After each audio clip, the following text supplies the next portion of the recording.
Deux Rois, chapitre 18. La troisième année d'Osée, fils d'Éla, roi d'Israël, Ézéchias, fils d'Akaz, roi de Juda, régna. Il avait 25 ans lorsqu'il devint roi, et il régna 29 ans à Jérusalem. Sa mère s'appelait Abi, fille de Zacharie. Il fit ce qui est droit aux yeux de l'Éternel, entièrement comme avait fait David, son père.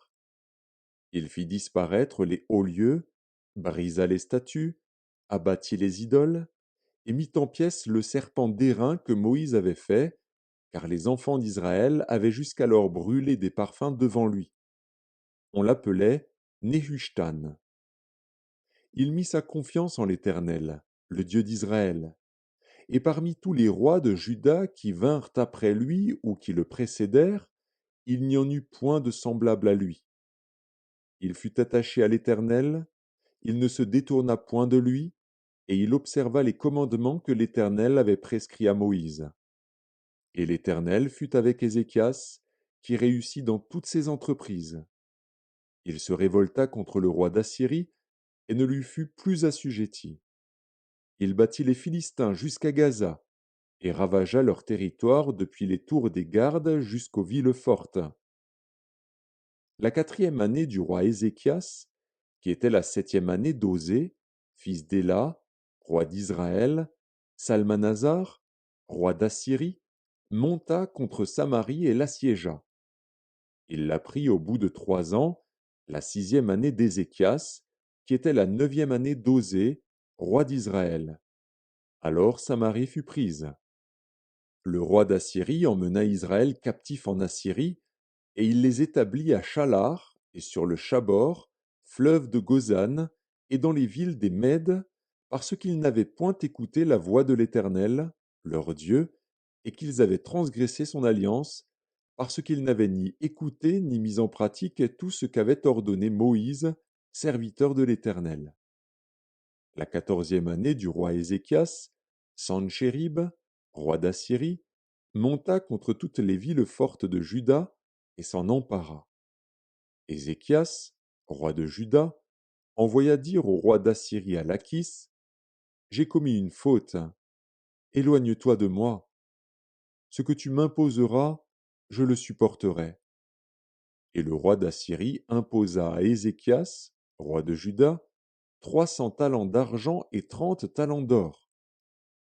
Ézéchias donna tout l'argent qui se trouvait dans la maison de l'Éternel et dans les trésors de la maison du roi.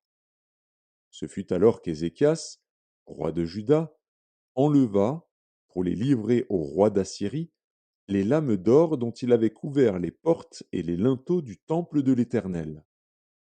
Le roi d'Assyrie envoya de Lachis à Jérusalem, vers le roi Ézéchias, Tartan, Rab-Saris et Rabshaké avec une puissante armée. Ils montèrent, et ils arrivèrent à Jérusalem. Lorsqu'ils furent montés et arrivés, ils s'arrêtèrent à l'aqueduc de l'étang supérieur, sur le chemin du champ du Foulon. Ils appelèrent le roi, et Éliakim, fils de Hilkija, chef de la maison du roi, se rendit auprès d'eux, avec Shebna, le secrétaire, et Joar, fils d'Azaph, l'archiviste. Rabshakeh leur dit: Dites à Ézéchias: Ainsi parle le grand roi, le roi d'Assyrie. Quelle est cette confiance sur laquelle tu t'appuies? Tu as dit: Il faut pour la guerre de la prudence et de la force. Mais ce ne sont que des paroles en l'air. En qui donc as-tu placé ta confiance pour t'être révolté contre moi? Voici, tu l'as placé dans l'Égypte. Tu as pris pour soutien ce roseau cassé qui pénètre et perce la main de quiconque s'appuie dessus. Tel est Pharaon, roi d'Égypte, pour tous ceux qui se confient en lui. Peut-être me direz-vous: C'est en l'Éternel, notre Dieu, que nous nous confions. Mais n'est-ce pas lui dont Ézéchias a fait disparaître les hauts lieux et les autels, en disant à Juda et à Jérusalem: Vous vous prosternerez devant cet autel à Jérusalem? Maintenant, fais une convention avec mon maître, le roi d'Assyrie, et je te donnerai 2000 chevaux, si tu peux fournir des cavaliers pour les monter. Comment repousserais-tu un seul chef d'entre les moindres serviteurs de mon maître? Tu mets ta confiance dans l'Égypte pour les chars et pour les cavaliers. D'ailleurs, est-ce sans la volonté de l'Éternel que je suis monté contre ce lieu pour le détruire? L'Éternel m'a dit, monte contre ce pays et détruis-le. Eliakim, fils de Hilkija, Shebna et Joar dirent à Rabshakeh, parle à tes serviteurs en araméen, car nous le comprenons, et ne nous parle pas en langue judaïque, aux oreilles du peuple qui est sur la muraille. Rabshakeh leur répondit, est-ce à ton maître et à toi que mon maître m'a envoyé dire ces paroles? N'est-ce pas à ces hommes assis sur la muraille pour manger leurs excréments et pour boire leur urine avec vous? Alors Rabshakeh, s'étant avancé, cria à haute voix en langue judaïque et dit, écoutez la parole du grand roi, du roi d'Assyrie. Ainsi parle le roi. Qu'Ézéchias ne vous abuse point, car il ne pourra vous délivrer de ma main. Qu'Ézéchias ne vous amène point à vous confier en l'Éternel, en disant, l'Éternel nous délivrera, et cette ville ne sera pas livrée entre les mains du roi d'Assyrie. N'écoutez point Ézéchias, car ainsi parle le roi d'Assyrie.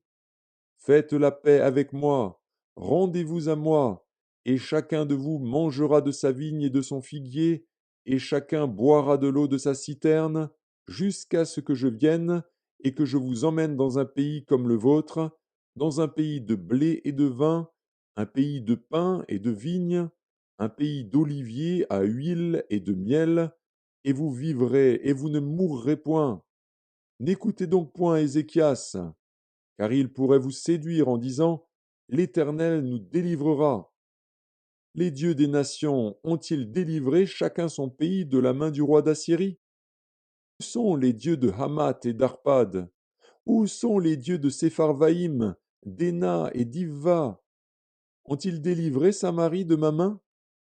Parmi tous les dieux de ces pays, quels sont ceux qui ont délivré leur pays de ma main pour que l'Éternel délivre Jérusalem de ma main? Le peuple se tut et ne lui répondit pas un mot, car le roi avait donné cet ordre, vous ne lui répondrez pas.